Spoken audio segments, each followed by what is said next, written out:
चलिए, तो नेक्स्ट हमारा जो है लेक्चर है that is about heat zones and time Jones. ठीक है, थोड़ा आपको इसके बारे में पहले बताया जा चुका है। Heat zones and time Jones यानी कि अर्थ पर एक तो जो जोन्स हैं जहां अलग अलग हीट के कारण हमने आपको बताया था कि जैसे टॉरिड जोन कहते हैं, टेम्परेट जोन कहते हैं और फ्रिजिड जोन कहते हैं। तो इनके बारे में थोड़ा समझेंगे, ये हीट जोन कहे जाते हैं। और दूसरा टाइम जोन आपको बताया कि जो अर्थ पर टोटल 24 आवर्स का टाइम जो है उसको एक एक घंटे के टाइम जोन से बांट दिया गया, उसके बारे में थोड़ा और डिटेल में समझेंगे। तो heat zones and time zones objectives है हमारा इसका, to understand that the earth is a sphere. ठीक है, तो पहले हमने ये समझ चुके हैं कि अर्थ जो है एक इस तरह का स्फेयर है। आप लोग देख चुके हैं अर्थ जो है एक गोलाकार में है, गोले की तरह है, जिसके थोड़ा सा पोल्स जो हैं वो थोड़े चपटे हैं। तो हम स्फेयर कहते हैं, लेकिन ट्रू स्फेयर नहीं है, स्फेरॉइड है, बता चुके हैं आपको। तो इस बात को और इसके जो क्या इसके इफेक्ट होते हैं इनको समझेंगे। सेकेंड है ऑब्जेक्टिव हमारा, to learn that there are differences in the temperature distribution on surface of earth. दूसरे इन बातों को समझना कि किस तरह से अर्थ के सरफेस पर यानी धरती की सतह पर, यानी कि जैसे हम धरती पर रहते हैं तो पूरे दुनिया में जैसे हम सतह पर रहते हैं, जितने भी लोग हम लोग सब सरफेस पर रहते हैं अर्थ के, तो अलग अलग जगहों पर हीट जो है अलग अलग तरह का है। यानी कहीं जो है बहुत ज़्यादा गर्मी होती है, कुछ जगहों पर मॉडरेट क्लाइमेट होता है, यानी न ज़्यादा गर्मी न ज़्यादा ठंड, और कुछ जगहों पर ठंड ज़्यादा होती है। इन सबको समझना। और थर्ड जो ऑब्जेक्टिव है हमारा, to know that each country has its own standard time. हर देश का जो अपना स्टैंडर्ड टाइम होता है, जिसको कि आपको पहले बताया जा चुका है, तो इसके बारे में और हम डिटेल में समझेंगे।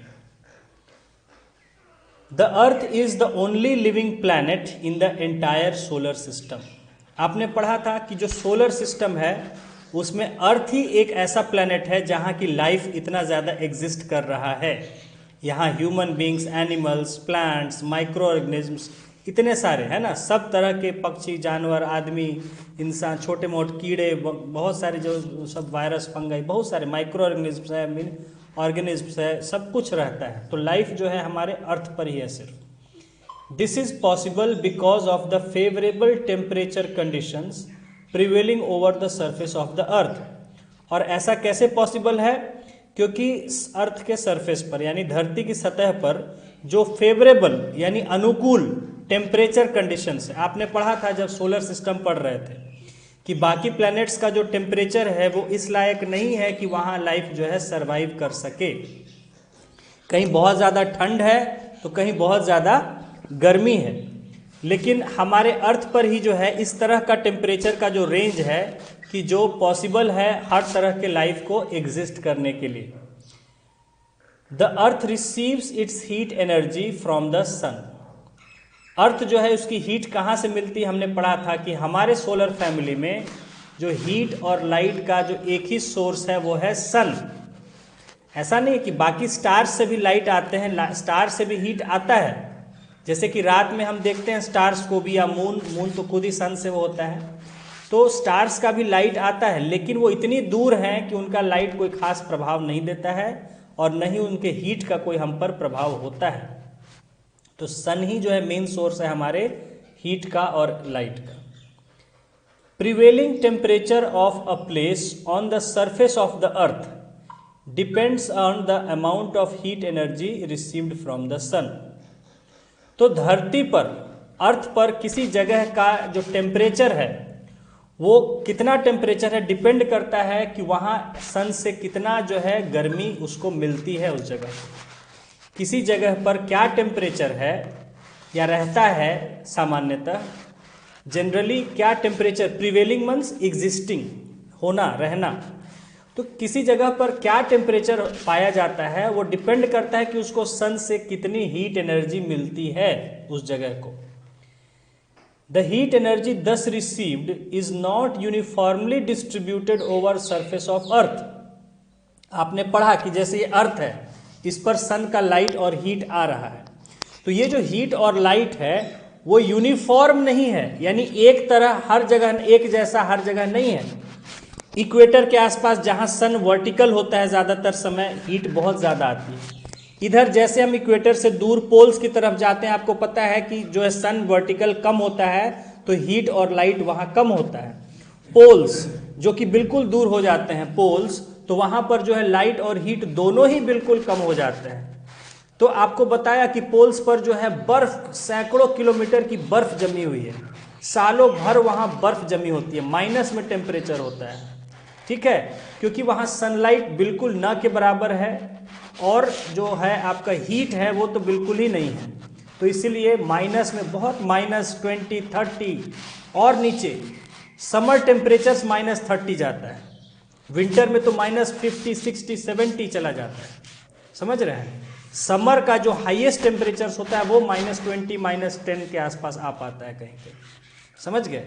तो इतना, क्योंकि वहाँ हीट बिल्कुल नहीं मिल पाता क्योंकि वो बहुत दूर है सन से। तो आपने देखा कि इक्वेटर पर जो है हीट बहुत ज़्यादा होता है, लाइट बहुत ज़्यादा होता है। उसके जैसे जैसे उससे दूर हम पोल्स की तरफ बढ़ते हैं, हीट और लाइट कम होना शुरू हो जाते हैं। तो जो हीट का, सन के एनर्जी का जो डिस्ट्रीब्यूशन है अर्थ पर, वो हर जगह एक जैसा नहीं है। It is not uniform. वही यहाँ पर कहा है कि the heat energy received is not uniformly distributed over surface of the earth. Some places are very hot and some other places are very cold। तो इसके कारण क्या है कि कुछ जगह जैसे इक्वेटर और उसके आसपास है बहुत ज़्यादा हॉट, और उसी तरह जहाँ आप दूर चले जाते हैं पोल्स के साइड बढ़ने लगते हैं तो बहुत जगह यूरोप है, रशिया है, उधर कनाडा का पार्ट है, ये सब, और साउथ में भी उसी तरह, साउथ में जो है तो बहुत ज़्यादा ठंडे हैं, they are very cold. Let us first understand why these differences are in the distribution of temperature over surface of earth। तो हम इसको समझते हैं कि आखिर ये सन के जो एनर्जी है उसका डिस्ट्रीब्यूशन में क्यों है इतना फर्क, इतना डिस्ट्रीब्यूशन में डिफरेंस क्यों है, टेम्परेचर्स इतना अलग अलग क्यों है।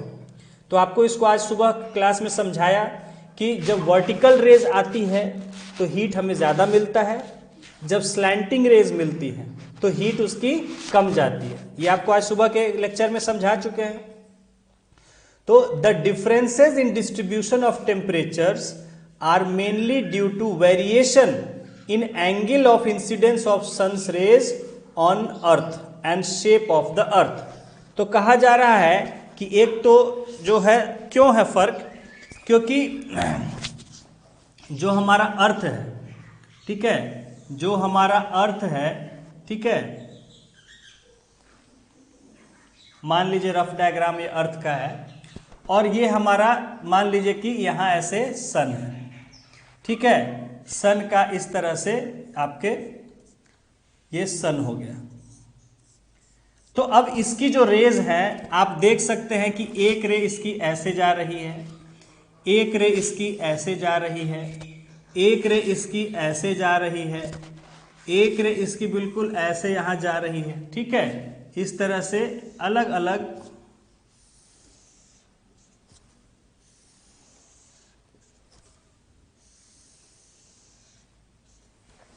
ठीक है। तो यहां आप देख रहे हैं कि जहां ये वर्टिकल रेज है और ये स्लैंटिंग हो गई, ये दोनों तरफ ये स्लैंटिंग रेज हो गई, ठीक है।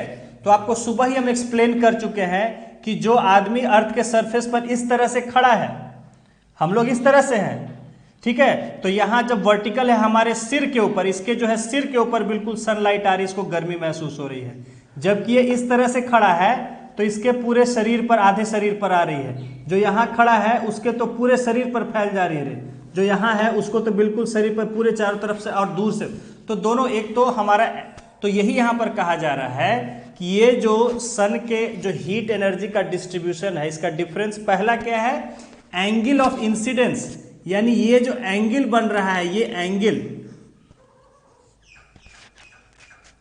ये जो एंगल है, ये एंगल जो यहां बना रहा है इंसिडेंस का, ठीक है, तो जो एंगल यहां पर ये इस तरह से है ना, आपने लाइट का पढ़ा था चैप्टर इंसिडेंस का, यानी जिस एंगल से लाइट गिरती है किसी सरफेस पर, इंसिडेंस बोलते हैं उसको।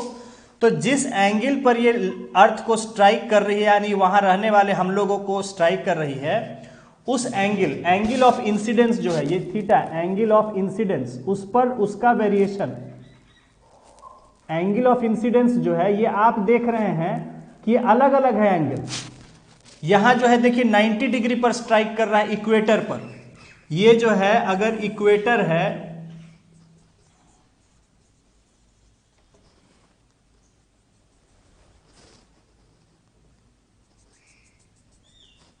ये ट्रॉपिक्स हो गए दोनों,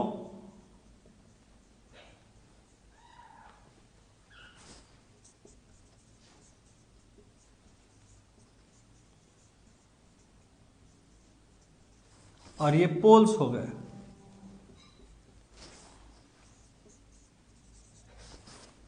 चलिए इसको भी, ये आर्कटिक सर्किल और अंटार्कटिक सर्किल हो गया। तो आप देख रहे हैं कि जो है जो एंगल है, अलग अलग एंगल है जिस पर कि अलग अलग जगह पर अर्थ को हिट कर रहा है। जो सन की रेज है वो यहाँ 90 डिग्री पर यानी सीधे वर्टिकल है, और इधर जैसे जा रहा है एंगल उनका बढ़ता जा रहा है, 90 से ज्यादा बढ़ता जा रहा है तो स्लैंटिंग हो जा रही है।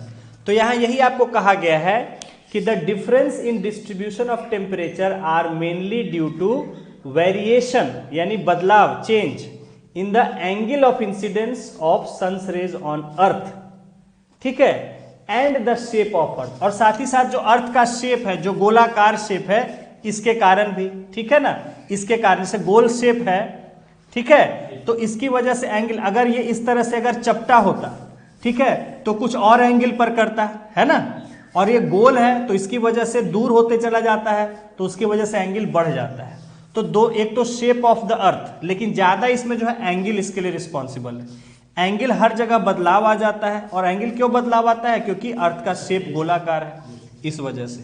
तो इन दोनों के कारण जो है ये हीट जो डिस्ट्रीब्यूशन होता है अर्थ के ऊपर, यानी कि अलग अलग जगहों पर एक जैसा गर्मी नहीं मिलता है, ये हीट अलग अलग जगहों पर, हर जगह अर्थ का अलग अलग जगहों पर अलग अलग हीट जो है मिलता है। उसका कारण क्या है कि जो एंगल आ रहा है, ये ना इस तरह एंगल, तो यहाँ पर 90 डिग्री पर कर रहा है, जबकि इधर स्लैंटिंग हो जा रहा है, इधर देखिए बहुत ज्यादा स्लैंटिंग हो जा रहा है, तो इसलिए जो हीट है वो भी अलग अलग हो जाता है ना।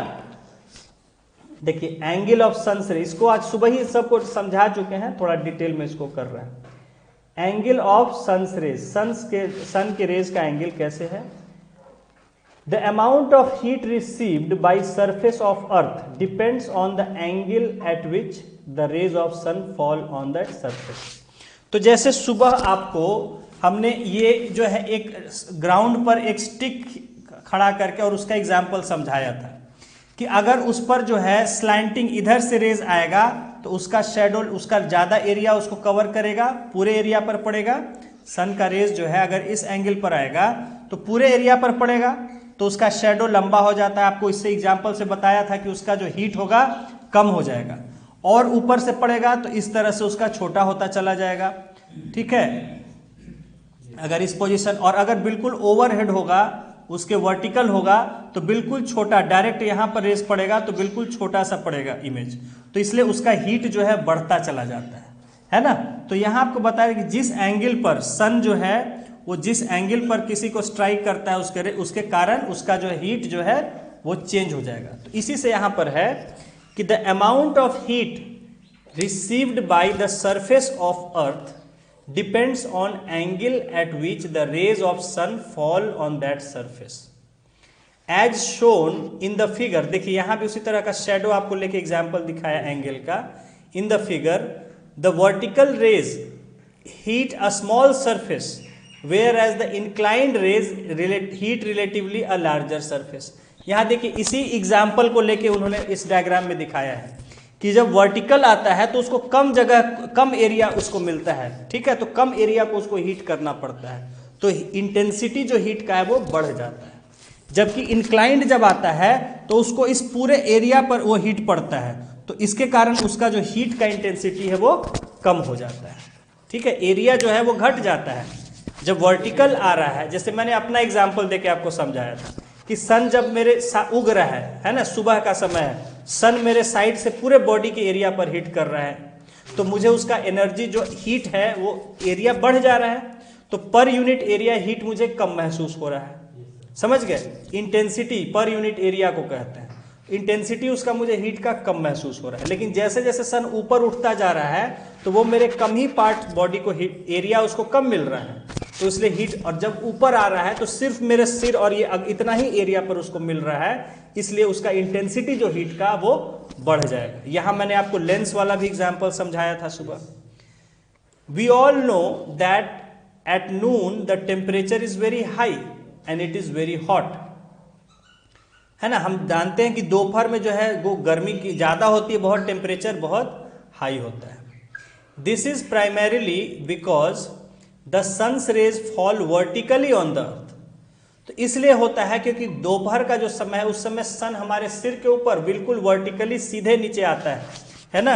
यानी यहाँ जो पोजीशन आपको दिखाया है कि ये हमारे ऊपर बिल्कुल सीधा आ रहा है, या यहाँ जो इस डायग्राम में आप देख रहे हैं कि सन का रे बिल्कुल वर्टिकली, ये आदमी यहाँ पर जो खड़ा है उसके बिल्कुल सिर पर इस तरह से आ रहा है हीट जो है, ठीक है।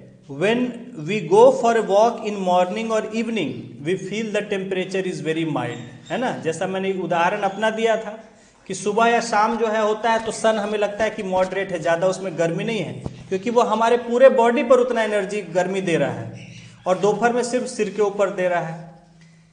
It is because the sun's rays falling on earth at an inclined angle.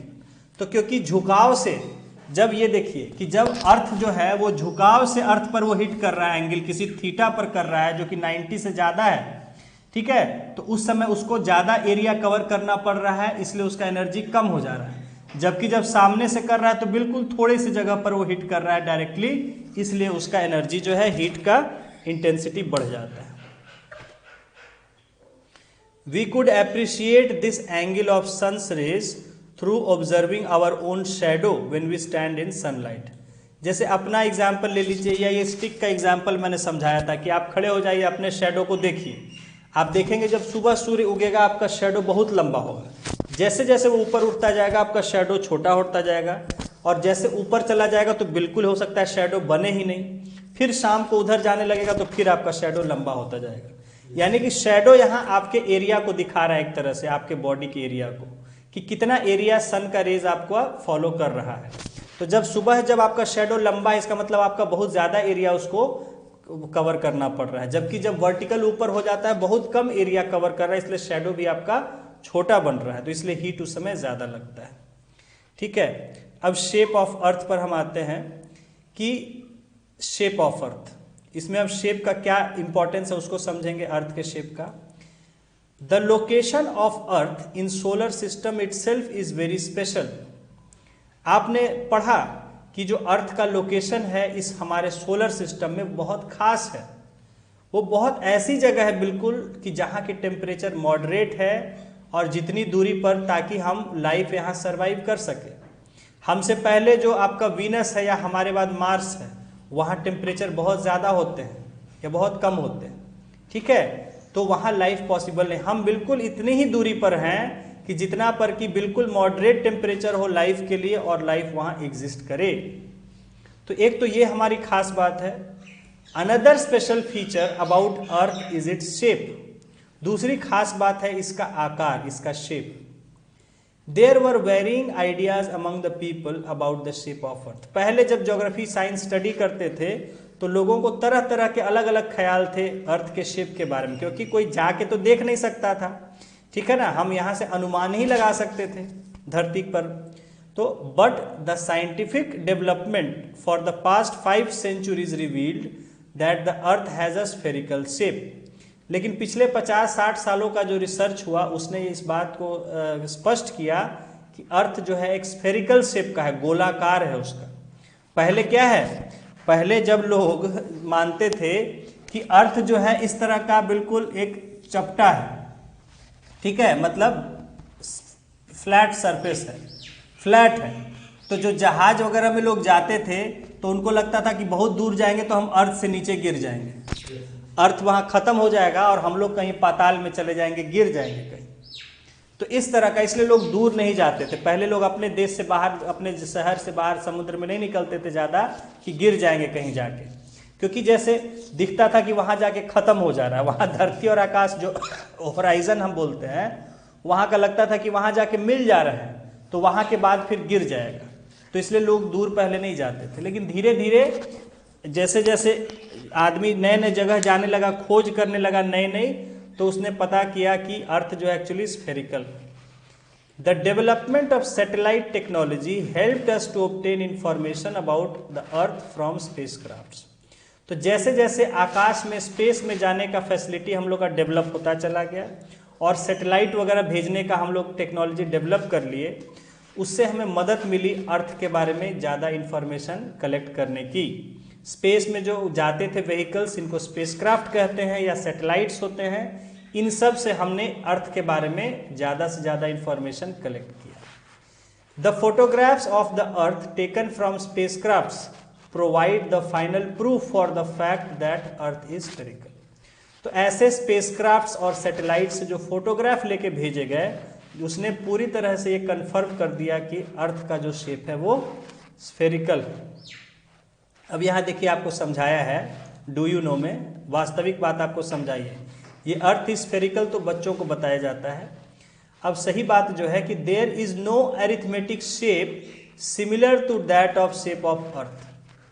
अर्थ की तरह का आपने कोई ज्योमेट्रिकल शेप नहीं पढ़ा है, ठीक है। Even on the surface of earth one could not see any feature similar to shape of earth, क्योंकि धरती के ऊपर भी ऐसी कोई चीज़ हम नहीं देख पाते हैं जो कि धरती के ही जैसा उसका आकार हो। Hence it is good to describe shape of earth as a geoid earth like. तो इसलिए हम लोग का जो अर्थ का स्पेस बोलते हैं वो जियोइड या स्फेरॉइड बोलते हैं, ठीक है। जियोइड कहते हैं या स्फेरॉइड होता है। तो जियोइड का मतलब जियो की तरह, यानी स्फेयर, अर्थ की तरह, ठीक है, अर्थ की तरह।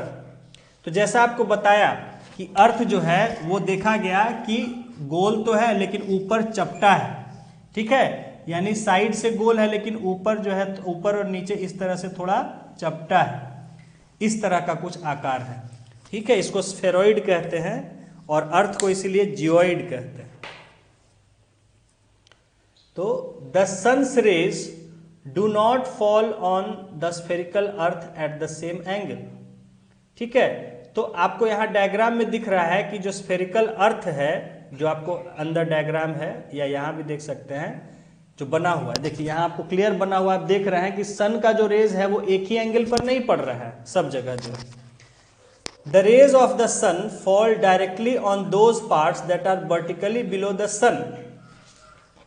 तो देखिए सन का जो डायरेक्ट रेज है वो उन्हीं जगहों पर डायरेक्ट पड़ता है जो बिल्कुल सन के नजदीक होते हैं, ठीक है। जो सन से दूर होते हैं उन पर वो थोड़ा एंगल पर पड़ता है। The angle of the sun's rays increases falling on either side of those parts that are vertically below the sun. जैसे जैसे आप इक्वेटर के दोनों तरफ जाते हैं, आप देखते हैं कि एंगल पर गिरना शुरू हो जाता है सन का जो रेज है। The vertical rays of the sun heat only a smaller area on the earth and thus the heat energy received by that area is also very high।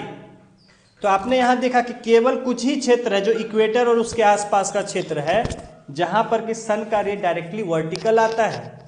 तो इसलिए वो बहुत कम एरिया है अर्थ का जिसको कि वर्टिकल रेज गर्म करता है, तो उन एरिया में गर्मी बहुत ज्यादा होती है, ठीक है।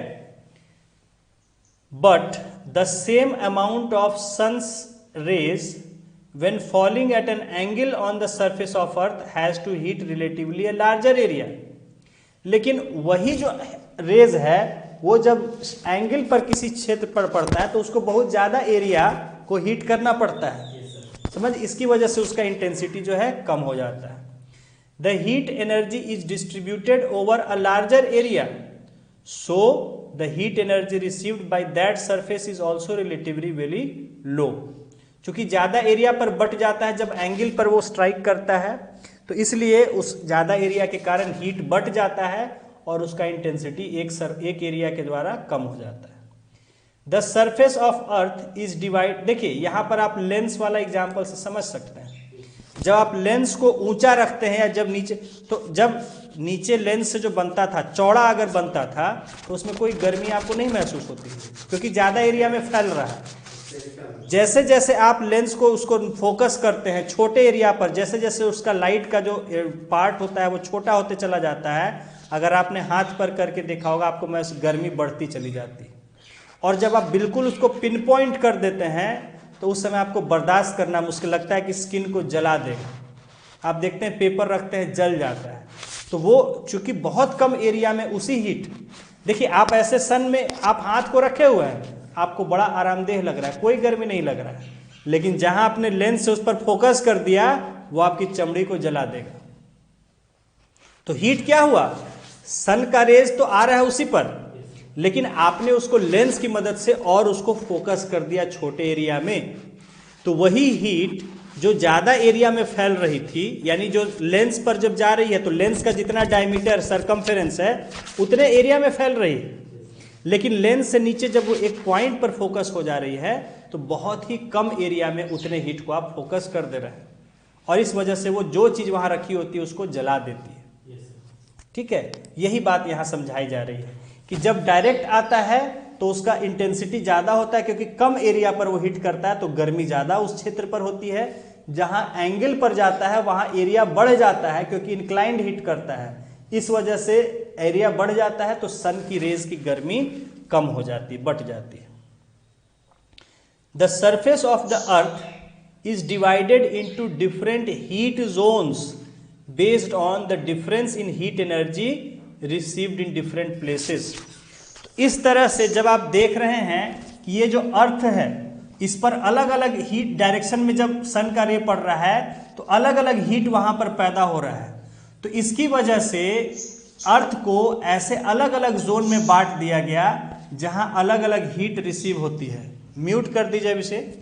हाँ, तो आपने यहां देखा कि जब इक्वेटर है और उसके आसपास का एरिया है जहां पर की हीट बहुत ज्यादा, क्योंकि वहां वर्टिकल रेज जाती है, तो उसको जो है अभी पढ़ेंगे आगे, आपको बताया था कि टॉरिड जोन और ये सब नाम अलग अलग आपको बताया गया था, उसको आगे देखेंगे। तो इस तरह से जो है वो अलग अलग नाम रख दिए गए हैं हीट जोन्स के। तो अब हम हीट जोन पढ़ेंगे कि हीट जोन्स क्या क्या है।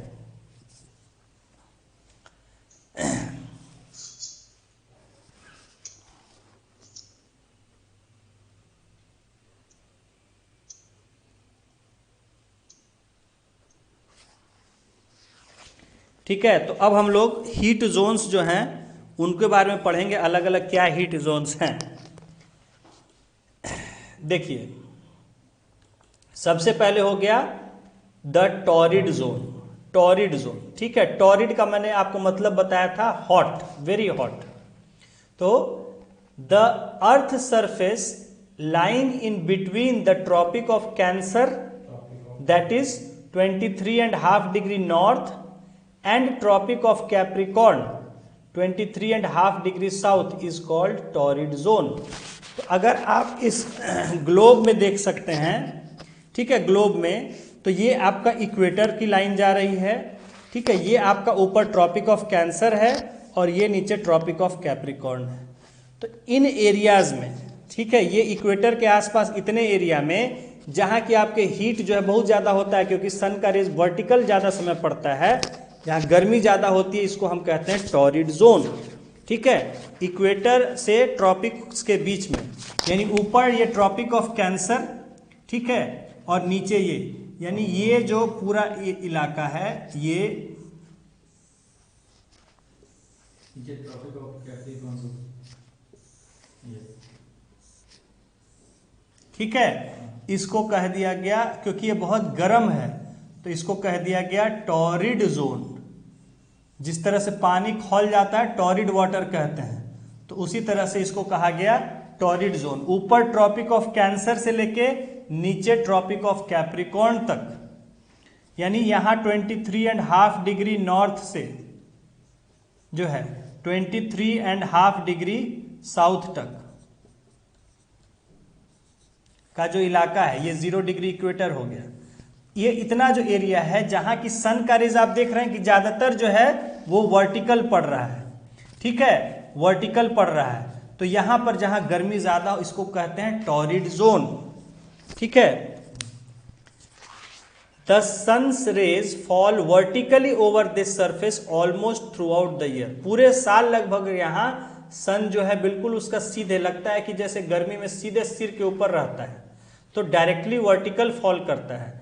Therefore very high temperature prevails during summer and mild temperatures during winter. तो यहाँ क्या होता है इस टॉरिड जोन में कि जब समर होता है, ठीक है, तो बिल्कुल यहाँ वर्टिकल, जब विंटर भी होता है तो ज्यादा से ज्यादा, चूंकि आपको पता है मैंने बताया था कि सन जो है यहीं तक जाता है, आपको रिलेटिव मोशन बताया था ना कि ट्रॉपिक्स तक ही मूव करता है, ठीक है। तो सन ज्यादा से ज्यादा यहाँ पर जाता है, ठीक है, और फिर यहाँ पर आता है। तो यहाँ भी आता है तो ये ओवरहेड ही रहता है या थोड़ा बहुत हल्का स्लैंट। तो इन एरिया में जहाँ की साल भर सन जो है वर्टिकल रहता है, तो समर में, यानी कि इसका समर होता है जब इसके तरफ है और इसका विंटर होता है जब सन ऊपर है, तो बहुत ज्यादा एंगल यहाँ भी नहीं होता है, ठीक है। तो इसकी वजह से विंटर्स जो होते हैं वो माइल्ड होते हैं। विंटर्स में बहुत ठंड नहीं पड़ता है, क्योंकि विंटर्स में भी सन होता है, उसमें हल्की गर्मी अच्छी खासी होती है। तो समर्स तो बहुत ज़्यादा गर्म होते हैं लेकिन विंटर्स माइल्ड होते हैं, यानी विंटर्स में भी 20-25 डिग्री 30 डिग्री रहता है टेम्परेचर। जैसे आप इंडिया का यहाँ देख रहे हैं, ठीक है, जैसे बिहार का आप केस देख लीजिए, ठीक है, हाँ, कि आपके जो है, हाँ, मतलब बिहार थोड़ा ऊपर पड़ जाता है। बिहार से नीचे अगर आप जाएंगे साउथ इंडिया में तो वहाँ आप देखेंगे कि विंटर्स लगभग माइल्ड होते हैं। केरला में मैं था तो वहाँ तो विंटर्स में भी जो है खाली पंखा नहीं चलाते हैं, बस इतना ही करते हैं, मतलब सितंबर के हिसाब से। हाँ, वहाँ साल भर, वहाँ दिसंबर में भी जो है, वहाँ जो है आपको बस पंखा नहीं चलाएगा आदमी। गर्मी में पंखा चलेगा, वहाँ जाड़ों में पंखा नहीं चलेगा, बस इतना होता है। कोई गरम कपड़े का वहाँ कंसेप्ट ही नहीं, जैसे रोज कपड़े पहन रहे वैसे ही पहनते हैं। ऐसा नहीं है, नहीं, वहाँ गर्म कपड़े मैंने देखा ही नहीं कभी, ठीक है। तो वहाँ क्या है कि खाली पंखा, वो भी आदमी लोग शौकीन रहेगा तो जाड़ा में भी पंखा चलाएगा, ठीक है। और नॉर्मल आदमी बिजली बचाने के लिए कहता है चलो काहे को पंखा चलाए, ठीक है। तो वहाँ पंखा सिर्फ नहीं चलाते हैं। तो ये जो है यानी कि टॉरिड जोन में क्या होता है कि summers are very hot, winters are mild. समझ गए? ये एक जनरल है। अब ऐसा नहीं कि हर जगह एब्सोल्युटली ऐसा ही, वहां कुछ लोकल भी वेरिएशंस होते हैं। तो ये जनरल एक मोटा मोटे तौर पर मान के चलिए कि ये जो पूरा टॉरिड जोन है इसमें समर्स जो है काफी गर्म होते हैं और विंटर्स जो है वो माइल्ड होते हैं, माइल्ड, ठीक है। आप कहिए कि सर हमको तो बिहार में भी बहुत ज़्यादा ठंडा लगता है, तो अभी तो आप रसिया और यूरोप का ठंडा देखे ही नहीं, ठीक है, जहाँ अभी माइनस में टेम्परेचर चला गया है बहुत। तो आप कहिए कि सर हमको तो बिहार ही में बहुत ठंडा लगता है, ठीक है। तो ये नहीं है, आपको पूरे दुनिया का यहाँ देखना है और उसके हिसाब से यहाँ जो ठंड है वो माइल्ड है, बहुत ज़्यादा नहीं, ज़्यादा भी नहीं है, माइल्ड ही है। तो ये हो गया टॉरिड जोन के बारे में। और अब देखते हैं नेक्स्ट है हमारा टेम्परेट जोन, ठीक है। टेम्परेट जोन आपको बताया था, the earth surface lying between 23.5 degree north and 66.5 degree north. यहां जो आपका आर्कटिक सर्किल हो गया और यहां आपका जो था अंटार्कटिक सर्किल जो था साउथ। तो ये आर्कटिक सर्किल, तो इनके बीच 23.5 डिग्री नॉर्थ और इसके बीच का जो ये एरिया है, ठीक है, ये, ठीक है। और उसी तरह यहां ये, तो नॉर्थ में और साउथ में जो 23.5 डिग्री नॉर्थ से 66.5 डिग्री नॉर्थ और साउथ में 23.5 डिग्री साउथ से 66.5 डिग्री साउथ, इनके जो बीच का ये एरिया है इनको कहते हैं टेम्परेट जोन। टेम्परेट मतलब मॉडरेट रहता है, यानी कि यहां न तो ज्यादा ठंडा होगा न ज्यादा गर्मी होगा, ज्यादा नहीं होगा, थोड़ा थोड़ा रहेगा, ठीक है। टेम्परेट जोन इसको कहते हैं। तो द अर्थ सरफेस लाइन, यहां डायग्राम में आप देख सकते हैं नॉर्थ साउथ दोनों में टेम्परेट जोन है, टॉरिड जोन के अगल बगल दोनों तरफ टेम्परेट जोन है, ठीक है। The earth surface lying between 23.5 degree north and 66 north in northern hemisphere and 23 degree south and 66 degree south latitude in southern hemisphere is called temperate zone। तो आप देख सकते हैं कि टॉरिड जोन जो था 23 दोनों ट्रॉपिक्स के बीच में, उसके पार आर्कटिक सर्किल ऊपर और साउथ में अंटार्कटिक सर्किल, इन दोनों के बीच का जो एरिया है ये हो गया टेम्परेट जोन। ठीक है। The sun's rays fall at an inclined angle over this surface throughout the year. अब यहां क्या है कि ये जो क्षेत्र है 23 के पार इधर, 23 के पार इधर, यहां कभी भी सन का रे वर्टिकल नहीं होता है। आपको मैंने बताया कि सन जो है ज्यादा, जो 21 जून और 22 दिसंबर का आपको जो डेट दिया था कि जब यहाँ जो होता है जो है आपके ट्रॉपिक ऑफ कैंसर पर, उसके बाद यहाँ से लौटना शुरू हो जाता है और यहाँ नीचे जाता है ट्रॉपिक ऑफ कैप्रिकॉर्न तक, उसके बाद वहाँ से ऊपर लौटना शुरू हो जाता है।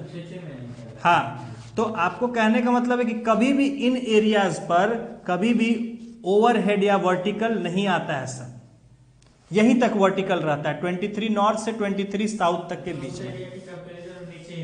हाँ, नीचे ही रहता है। ये क्षेत्र के कंपैरिजन में हमेशा नीचे या ऊपर रहेगा, कभी डायरेक्ट ओवरहेड नहीं आएगा यहाँ। समझ गए?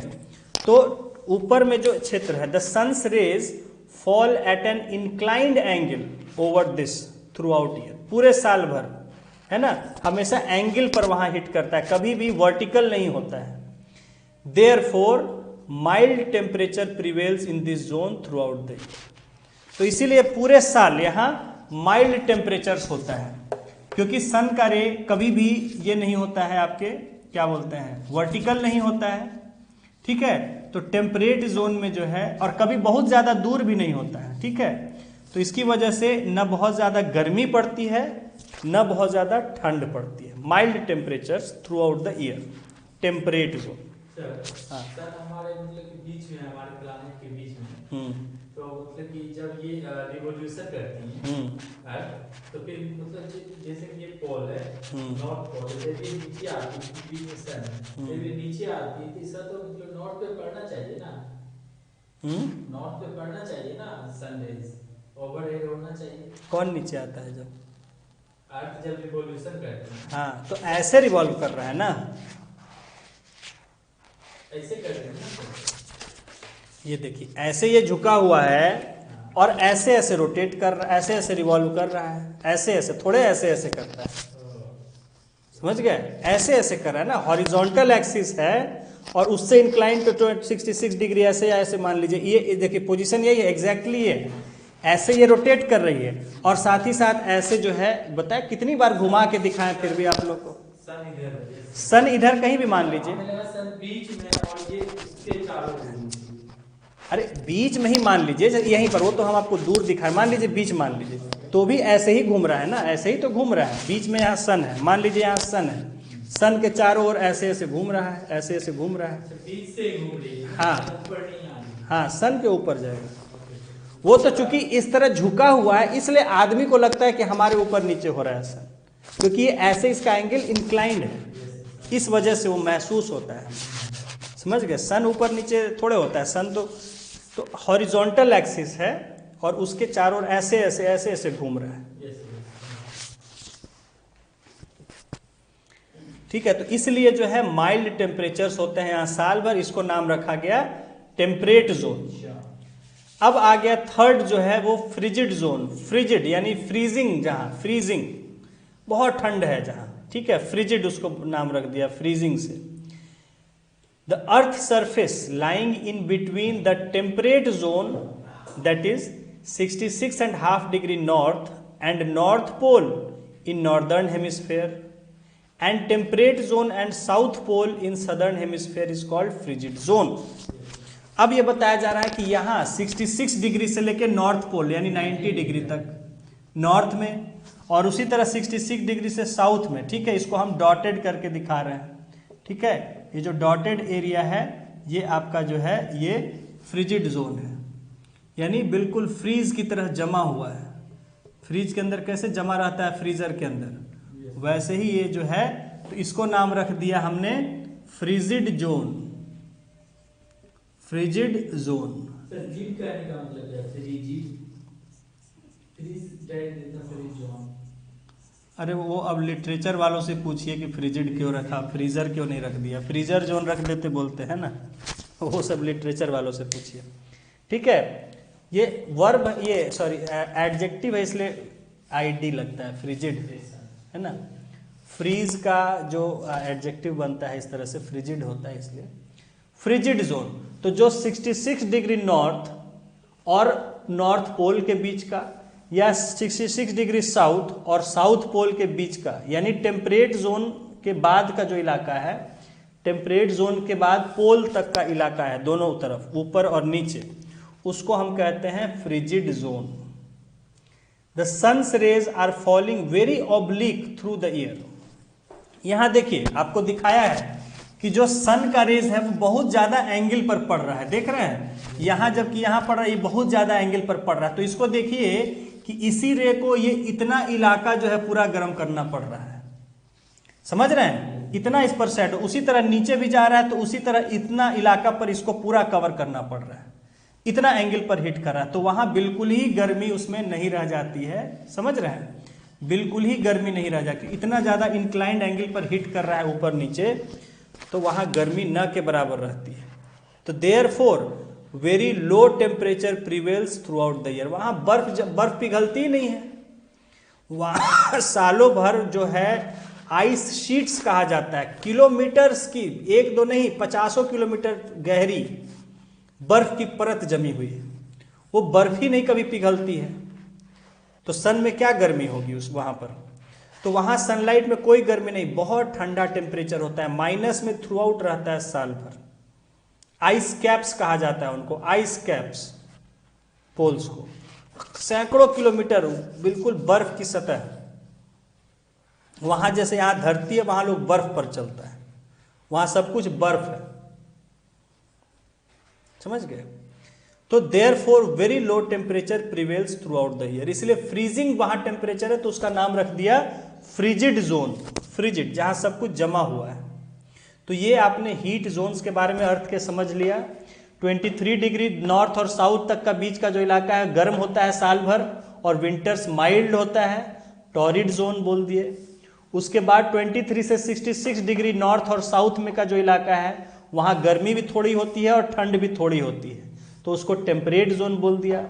उसके बाद का जो इलाका है टेम्परेट के बाद पोल्स तक का जो है उसको बोला फ्रिजिड जोन, क्योंकि वहां ठंड बहुत ज्यादा ठंड ही रहती है हमेशा, गर्मी समर भी वहां होता है तो वहां टेम्परेचर -10 आता है, वहां का जो समर टेम्परेचर है वो -10 होता है, विंटर टेम्परेचर -70 -100 जाता है, समझ गए। तो इस तरह से वहां ठंड बहुत होती है इसलिए उसको फ्रिजिड जोन। इस तरह से 3 हीट जोन्स में हमने अर्थ को बांट देते हैं। इन जनरल ये अर्थ का डिस्क्रिप्शन है हीट का। अब आता है दूसरा टाइम जोन्स, ठीक है, टाइम जोन्स। टाइम जोन्स के बारे में भी आपको पहले इंट्रोडक्शन दे चुके हैं, अच्छा खासा बता चुके हैं कि आपने, जैसे कि हमने पढ़ा कि किस तरह से टाइम अलग अलग जगहों पर लोकल टाइम अलग अलग हो जाता है, तो वहाँ पर लोगों ने अलग अलग देशों ने अपने अपने स्टैंडर्ड टाइम कुछ मान लिए। इस तरह से पूरी दुनिया को 24 घंटों के टाइम जोन में बांट दिया गया, एक एक घंटे का टाइम जोन, वो आपको मैप हम दिखा चुके थे, उसमें डायग्राम आपको। तो इसमें कहा गया है कि उसी तरह से आपको ये दिखाया गया है, ठीक है, कि generally we plan our activities for a period of 1 day. हम क्या करते हैं, दिन भर का अपना एक प्लान बनाते हैं कि सुबह उठना है, ये करना है, फिर ये करना है, फिर ये करना है, नाश्ता करना है, फिर अपना काम शुरू करना है, फिर दोपहर हो जाएगा, लंच होगा, फिर लंच के बाद कुछ अपना करेंगे, फिर उसके बाद फिर शाम हो जाएगा, शाम की चाय वाय पियेंगे, ब्रेक हो जाएगा, काम खत्म। उसके बाद शाम के बाद अपना जो है थोड़ा रेस्ट करके अपना जो बाकी काम निपटा के फिर रात हो जाएगी, रात में खाना खाएंगे, खा के सो जाएंगे। तो दिन भर का आपका एक शेड्यूल होता है, प्लान करते हैं हम लोग, हर कोई अपना अपना दुनिया में प्लान करता है अपने हिसाब से। In the morning you go to school, come back home in evening. Similarly, elders go to their offices in morning and return home by evening, है ना। हर कोई अपना अपना जो डेली का शेड्यूल करता है, बच्चे स्कूल जाते हैं, लौट आते हैं शाम को, बड़े जो होते हैं वो ऑफिस जाते हैं, ऑफिस से शाम को आ जाते हैं काम करके। The morning begins with rise of sun and night begins with setting of sun. कैसे होता है, दिन का शुरुआत सन के उगने से और सन के डूबने से शाम हो जाती है। We have already learned that rotation of earth on its axis is cause for occurrence of day or night. तो हम ये पढ़ चुके हैं कि जो दिन और रात जो होता है क्यों होता है, अर्थ के रोटेशन के कारण होता है। ये अपने एक्सिस पर अर्थ इस तरह से रोटेट करता है तो क्या होता है कि अभी सन के सामने है, ये हिस्सा कुछ देर बाद सन से पीछे शैडो में चला जाता है तो रात हो जाती है, शाम होके रात, रात होके फिर सुबह भोर हुआ, फिर सुबह हो गया, फिर मॉर्निंग हो गया। इस तरह से इसके रोटेशन के कारण जगहों पर डे एंड नाइट होता है। You know very well that a day is equivalent to 24 hours, और एक पूरे दिन को हम लोग 24 घंटे के बराबर मानते हैं। A whole day is divided into 12 hours of day time and 12 hours of night time, है ना। पूरे दिन को एक रफली हम लोग 12 आधे आधे बांट लेते हैं। तो अगर 24 घंटे मान लिए तो एक आदर्श रूप में मान लिए कि 12 घंटे का दिन, 12 घंटे का रात। हालांकि अलग अलग हो जाता है सीजन में, लेकिन हम लोग मान के चलते हैं। तो इससे हमने क्या देखा कि 24 घंटे लगते हैं अर्थ को एक रोटेशन करने में। यानी कि अगर हम अपने आप को हम जब धरती पर फिक्स मान लेते हैं, है ना, बाइबल वाले वर्सन को लेके चलते हैं, बाइबल कहता था कि भाई सूर्य ही घूमता है, तो आप मान लेते हैं कि अगर सूर्य को एक चक्कर लगाने में, जैसे 12 घंटे में क्या हुआ, सुबह के 6 बजे उगा, शाम के 6 बजे डूब गया, 6 बजे से डूबा रहा, फिर अगले 12 घंटे बाद फिर सुबह उगा, यानी 24 घंटे एक साइकिल करने में लगे सन को सुबह, एक सुबह से अगली सुबह फिर करने में, वहीं से उगने में 24 घंटे लग गए। तो मान लीजिए कि 24 घंटे, तो earth takes as much as 24 hours to complete one rotation. The 360 longitudes on globe also take as much 24 hours to complete one. वही उसी चीज को दिखाया गया यहाँ पर कि ये जो है, जब हम ये इस तरह से अर्थ रोटेट करता है, 24 घंटे में 360 लॉन्गिट्यूड रोटेट हो जाता है, 360 डिग्री, यानी कि 1 घंटे में 15 डिग्री हम लोग पढ़े थे, रोटेट हो जाता है। ये सब यहाँ कैलकुलेशंस दिया हुआ है। तो 4 minutes is needed to cross 1 latitude on longitude on globe. आपको ये मैंने बता दिया था कि या तो हिसाब रखिए कि 1 घंटे में 15 डिग्री या 4 मिनट में 1 डिग्री, दोनों तरह कैसे लगे, या तो 4 मिनट में 1 डिग्री या 1 घंटे में 15 डिग्री, ऐसे मूव करने का होता है हिसाब। We have learned in previous lesson that our country extends from 68 degree east to 97 degree east longitudes। हमने देखा था कि रफली हमने देखा था कि जो इंडिया का जो एक एक्सटेंड लोकेशन है, रफली 68 डिग्री ईस्ट से 97 डिग्री ईस्ट तक है। एग्जैक्ट नहीं है ये, एग्जैक्ट और इसमें कुछ है, डेसिमल पॉइंट्स है, लेकिन एक रफ अगर हम मान लें कि 68 डिग्री ईस्ट से 97 डिग्री ईस्ट लॉन्गिट्यूड तक जो है फैलाव है ना, ईस्ट टू वेस्ट। तो देयर आर नियरली 29 डिग्री का फर्क हो गया, है ना। ईस्ट टू ईस्ट है। तो हम लोग पूरी तरह से ईस्ट ही में ना है, लेकिन हमारे तो ईस्ट वेस्ट होगा ना, वो तो आप लंदन के पूरी तरह ईस्ट में है, लेकिन यहाँ जो रह रहा है उसका तो ईस्ट वेस्ट होगा ना। दिल्ली वाले का तो गुजरात वेस्ट होगा और उधर बंगाल ईस्ट हो जाएगा ना। हाँ ठीक है। तो यानी यहाँ जो आपको बताया जा रहा है कि जो गुजरात है, यहाँ देखिए कि क्या है, 68 डिग्री ईस्ट हो गया, और उधर आप देख लेंगे कि 97 डिग्री जो लास्ट है, द्वारका इधर है या जो भी जगह मान लीजिए। तो एक रफ जो आपको दिया है कि इंडिया का जो है 68 से 97, फर्क कितना हो गया, 29 डिग्री का फर्क हो गया रफली। तो the time taken to cross 1 longitude is 4 minutes. 1 degree का फर्क आप देखेंगे 4 मिनट लगता है, तो 29 डिग्री में हो गया 116 minute. That is 1 hour 56 minute is needed to cross all the 29। तो लगभग 2 घंटे, है ना, एग्जैक्टली 1 घंटे 56 मिनट। तो सूर्य जो है एक कोने से दूसरे कोना हमारा पार हो जाएगा इंडिया के, ठीक है, यानी कि उधर असम से इधर गुजरात पार कर जाएगा 1 घंटे 56 मिनट में। We all know that the sun rises in the east and sets in the west। ठीक है, हम लोग सब झूठ जानते हैं, ठीक है, झूठ हर कोई जानता है। तो हर कोई जानता है कि सूर्य उगता है पूरब से और पश्चिम में डूब जाता है। इस झूठ को हम सभी लोग खुले रूप से जानते हैं कि सन पूरब में उगता है और पश्चिम में डूब जाता है। Who would be the first one to witness the sunrise? तो सबसे पहले कौन देखेगा सनराइज, ये बताइए। इंडिया में सबसे पहले कौन देखेगा? अरुणाचल प्रदेश को दिखेगा सबसे पहले। तो Arunachal Pradesh located on 97 degree east longitude is the eastern limit and Gujarat located on 68 degree longitude is western limit। अब देखिए आपको बताया था, मैंने ये सब समझाया था कि अर्थ एक्चुअली वेस्ट से ईस्ट रोटेट कर रहा है, इसलिए हमें लगता है कि सन जो है वो ईस्ट से वेस्ट की तरफ आ रहा है। हम लोग अर्थ जो है, हम लोग यानी कि वेस्ट से ईस्ट की तरफ रोटेट कर रहे हैं ऐसे, तो हम लोग को लगता है कि सन उधर से इधर भाग रहा है। ट्रेन का एग्जाम्पल देके समझाया था आपको, उल्टा लगता है हमेशा। तो जब सबसे आ रहा है, सन कैसे आ रहा है, ईस्ट से वेस्ट की तरफ आ रहा है, तो ईस्ट में सबसे पहले किससे मुलाकात होगा उसको, ईस्ट में सबसे पहले मुलाकात सन का अरुणाचल प्रदेश के लोगों से होगा, इसलिए उसका नाम रख दिया अरुणाचल। और गुजरात में सबसे लेट भेंट होगी उनकी, तो सबसे लेट है Gujarat. As the sun rises first in eastern sky the people living in Arunachal Pradesh will see the sunrise earlier. इसीलिए सनराइज जो है सबसे पहले अरुणाचल प्रदेश के लोग देखेंगे, ठीक है। और इसीलिए दुनिया में किसको सबसे पहले दिखता है, वर्ल्ड मैप पर देखिए, वर्ल्ड मैप पर जो दुनिया के लोग थे, इसलिए कहा जाता है लैंड ऑफ राइजिंग सन। किसको कहा जाता है, land of rising sun, Japan को कहा जाता है, जापान, ठीक है। तो आप देखेंगे कि जो दुनिया में रहने वाले लोगों का जो था तो जापान जो था एक बड़ा, जहाँ के लोग रहते थे अच्छे से, तो इसलिए जापान को कहा गया, नाम दिया गया था land of rising sun, Japan, ठीक है।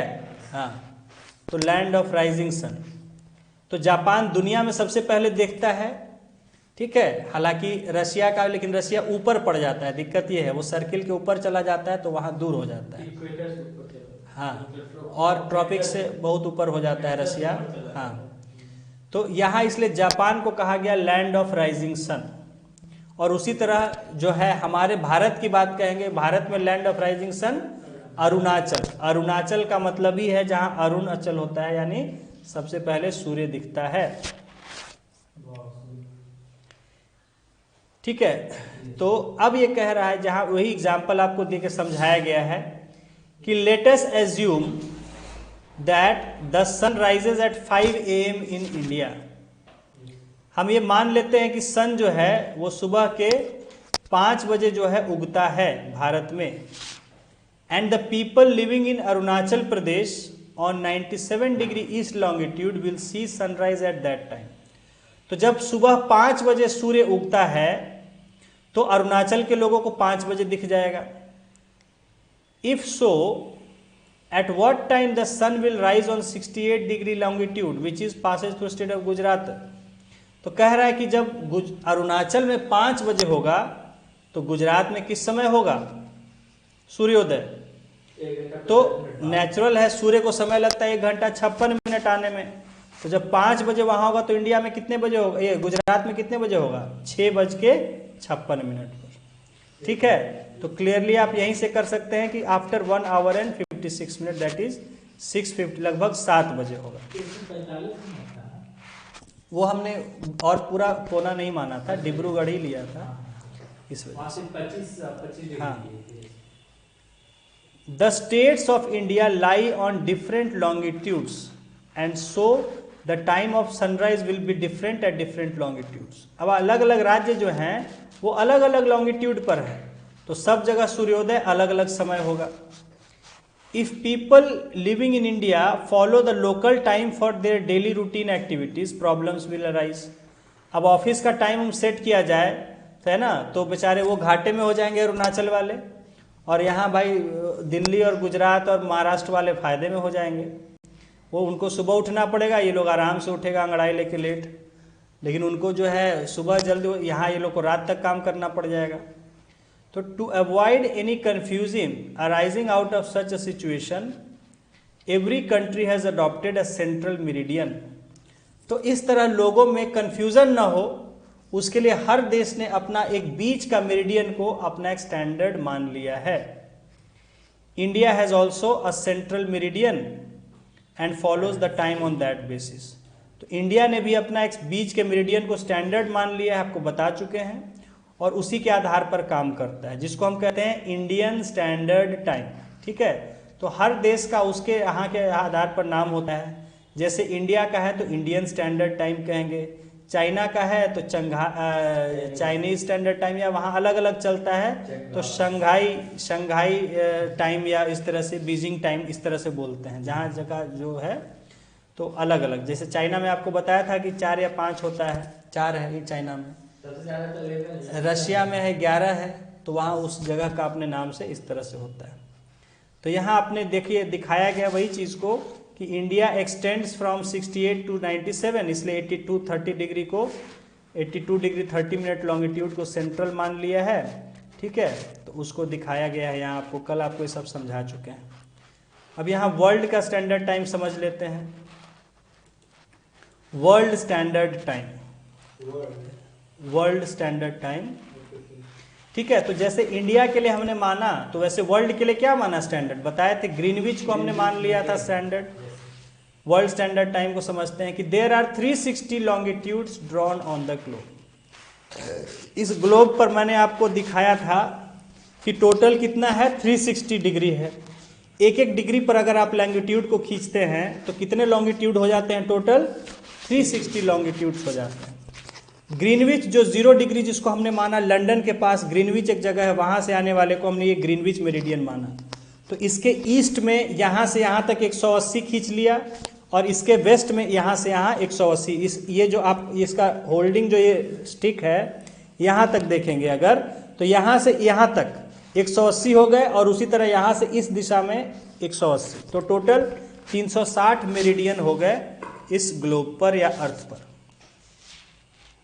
The central meridian is Greenwich meridian, 0 degree longitude, ठीक है। तो सेंट्रल हमने मान लिया 0 डिग्री लॉन्गिट्यूड को। When the sun shines directly on this longitude, it is taken as 12 noon and it is considered as world standard time. तो जब इस 0 डिग्री, देखिए जब ग्रीनविच जो ये है, ग्रीनविच मेरिडियन है, इस पर जब अर्थ ये सन होता है ओवरहेड, तो वहां का जो दोपहर होता है 12 नून, जब सन ओवरहेड सिर के ऊपर होता है ग्रीनविच वालों पर, या ग्रीनविच लाइन के थ्रू जितने भी लोग यहाँ अलग अलग देश हैं वहाँ पर जब ओवरहेड होता है तो वहाँ वो दोपहर मान लिया जाता है, और उसको वर्ल्ड का स्टार्टिंग पॉइंट मान लिया जाता है। वर्ल्ड का दोपहर मान लिया जाता है 12 नून, उसको वहाँ से स्टैंडर्ड हम लोग सबको कैलकुलेट करते हैं। तो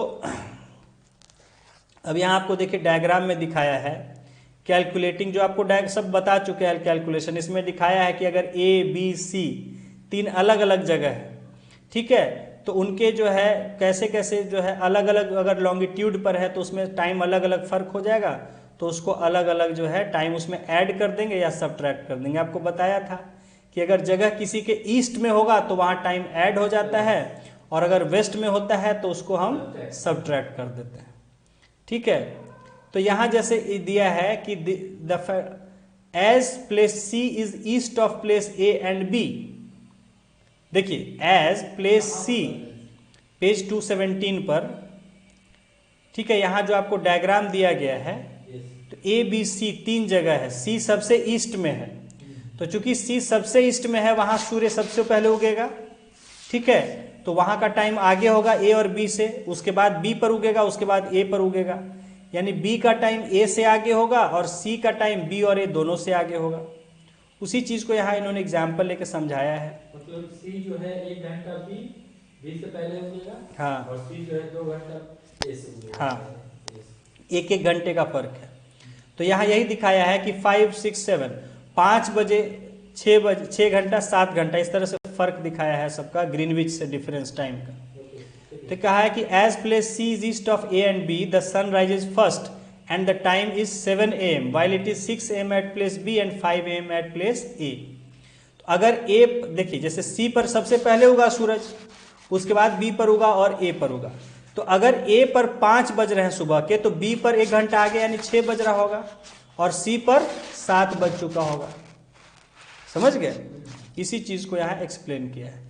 तो इट इज क्लियर, यहाँ देखिए एक लाइन में सम अप कर दिया कि that time decreases as we go west from Greenwich and increases as we go east from Greenwich. जो मैंने आपको बताया था कि अगर ईस्ट की तरफ जाते हैं तो प्लस कर देते हैं, यानी टाइम बढ़ रहा है, और वेस्ट की तरफ जाएंगे तो टाइम घटता है, माइनस कर देते हैं उसको। यहाँ जापान वाला आपको दिया है कि जापान जो है ईस्टर्न हेमिस्फेयर के बॉर्डर पर, इसलिए इसको जापान को लैंड ऑफ राइजिंग सन कहा गया है। ठीक है, तो based on the longitudes the world surface is divided into 24 time zone. 24 घंटा पूरा लगता है तो एक एक घंटे के फर्क पर बांट दिया। आपको मैप में दिखाए थे, वर्ल्ड मैप पर एक एक घंटे का 24 टाइम जोन दिखाया गया था। Big countries like Russia and USA have more than 1 time zone. ठीक है, तो इस तरह से हमने इसको जो है पढ़ लिया, कंप्लीट कर लिया। तो हीट जोन और टाइम जोन, ठीक है, आपने समझ गए कि किस तरह से अलग अलग क्लाइमेट, अर्थ पर अलग अलग तरह का मौसम पाया जाता है। तो उस हिसाब से एक जनरल, एक सिंपल वे में हमने बांट लिया। टॉरिड जोन कर लिया, temperate zone, frigid zone, heat zones हमने पढ़ लिया। और उसी तरह टाइम जोन्स हमने देख लिया कि ग्रीनविच मीन टाइम को हमने मान लिया, वहाँ पर जब नून होता है उससे आगे पीछे हम लोग टाइम कैलकुलेट करके कर लेते हैं। आपको बता दिया कि 15 डिग्री 1 घंटे में मूव करता है या 1 डिग्री को करने में 4 मिनट समय लगता है। इस तरह से टाइम का हम, और ईस्ट की तरफ होता है टाइम बढ़ता है, जब किसी के वेस्ट की तरफ हम जाते हैं तो टाइम घटता है, माइनस करते हैं। कहीं के भी ईस्ट में होगा, अगर रेफरेंस आपको जो भी दिया हुआ है कैलकुलेट अगर करना है, कहने का मतलब किसी जगह से आप ईस्ट में उसके बढ़ेंगे तो टाइम बढ़ जाएगा, उसके वेस्ट की तरफ जाएंगे तो टाइम घट जाएगा। ये सीधा याद रखना है। तो इस तरह से ये हमारा हीट जोन और टाइम जोन का जो है यहाँ खत्म हो गया। चलिए एक आध आप जो है इसमें देखिए सॉल्व करके, जैसे क्वेश्चन दिया हुआ है कि 100 डिग्री ईस्ट लॉन्गिट्यूड पर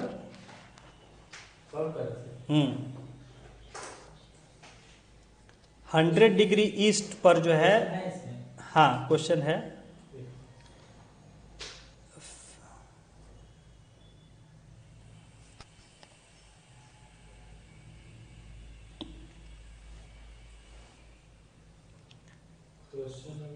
क्वेश्चन 5 का फर्स्ट पार्ट है ना। Time at 100 degree east longitude is 5 hours, है ना, 5 आवर्स खाली, है ना, मतलब वहां समय हो रहा है 5 बज रहे हैं सुबह के। तो what is the time at 100 degree west longitude? 5 बज रहा है ना सर, ईस्ट पे, और वेस्ट पे पहुंच रहा है टाइम। हाँ, 100 डिग्री ईस्ट जो है वहां पर सुबह के 5 हो रहे हैं। मैप देखना, मैप अब इसमें सब तो आपको दे ही दिया, मैप किस लिए देखिए? 12 बज रहा होगा सर, हैं? 12 बज रहा होगा। क्यों 12 बज रहा होगा?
इतना सिंपल बताइए हैं? देखिए 100 डिग्री ईस्ट पर जो है आपका 5 हो रहा है, तो पूछा है 100 डिग्री वेस्ट, ठीक है, यहाँ पर क्या टाइम होगा? देखिए ये 100 डिग्री ईस्ट है, यानी 0 डिग्री बीच में है जो कि ग्रीनविच है। इनके बीच में टोटल डिफरेंस कितना हो गया लॉन्गिट्यूड का? यहां से यहां लॉन्गिट्यूड डिफरेंस 100, ये 0 से 100 इधर गया, देखिए ईस्ट है 100, 5 घंटा आगे, या देखिए तो 100 तो इधर हो गया और फिर इधर 100 हो गया, यानी टोटल डिफरेंस यहां से यहां कितना हो गया? 200 डिग्री का डिफरेंस हो गया। ग्रीनविच से नहीं, इस जगह से, यहाँ का ना टाइम, ग्रीनविच को छोड़ दीजिए, ग्रीनविच से हमें क्या मतलब, हमें यहाँ का दिया हुआ है, वहाँ का हमें लैटिट्यूड लॉन्गिट्यूड दिया हुआ है। ये 100 डिग्री ईस्ट पर 5 बज रहे हैं, तो 100 डिग्री वेस्ट पर कितना टाइम होगा? समझ गए। तो यहाँ से हम वेस्ट की तरफ जा रहे हैं, और कितना जा रहे हैं, तो 100 से यहाँ 100 तक चलेंगे तब तो 0 पर पहुंचेंगे, यहाँ से और 100 जाएंगे तब फिर यहाँ पहुंचेंगे, है कि नहीं। तो टोटल कितना डिग्री हमें चलना पड़ गया, 200 डिग्री, है ना, समझ रहे हैं। यहाँ 0 है, इधर 100, इधर 100, तो पहले 100 से 0 पे आए, अब फिर 100 चले तो फिर यहाँ आए, तो टोटल 200 डिग्री का डिफरेंस हो गया। और 15 डिग्री का आपको पता है कि 1 घंटे का डिफरेंस होता है, तो कितना हो गया, 15 1 15 5 15 3 45, ठीक है, और 1/3, इतना आवर्स का डिफरेंस हो गया, यानी कि 13 आवर 20 मिनट। और 13 आवर 20 मिनट कितना क्या करना होगा, वेस्ट में आप जाते हैं क्या होता है, माइनस हो जाता है। तो यानी कि 5 जो सुबह का 5 बज रहे हैं उसमें से आपको 13 घंटा 20 मिनट माइनस करना होगा, पीछे जाना होगा, समझ गए। यानी कि अगर 12 घंटा पीछे जाएंगे तो सुबह का 5 तो अगला दिन दोपहर का वो हो जाएगा, पिछले दिन का शाम का 5 हो जाएगा, है ना, 12 घंटा, और 1 घंटा 20 मिनट और पीछे गए, यानी 12 से 1 घंटा पीछे गए, 4 बजा और 20 मिनट रह गए, तो 3:40 पिछले दिन का, दोपहर का, है ना। तो ये 3 जो है 40 ऑफ नून हो जाएगा वहां टाइम। यहां ध्यान देना है कि दिन चेंज हो जाएगा, पिछला दिन हो जाएगा, दिन भी बदल जा रहा है, ठीक है।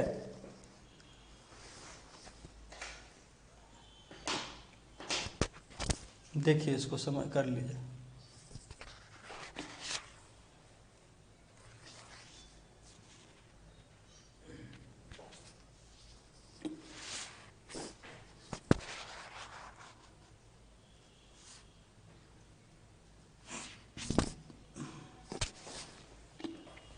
यहाँ इसमें से 12 घटाएंगे, 12 आवर, तो ये बच जाएगा 5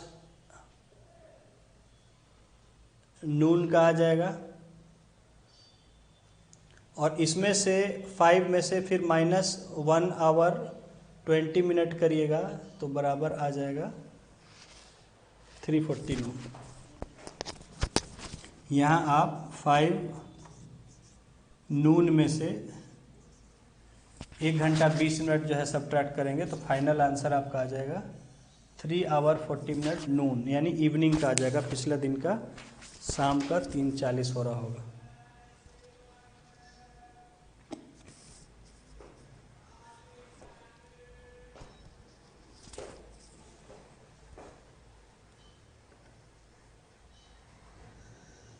चलिए आज इतना।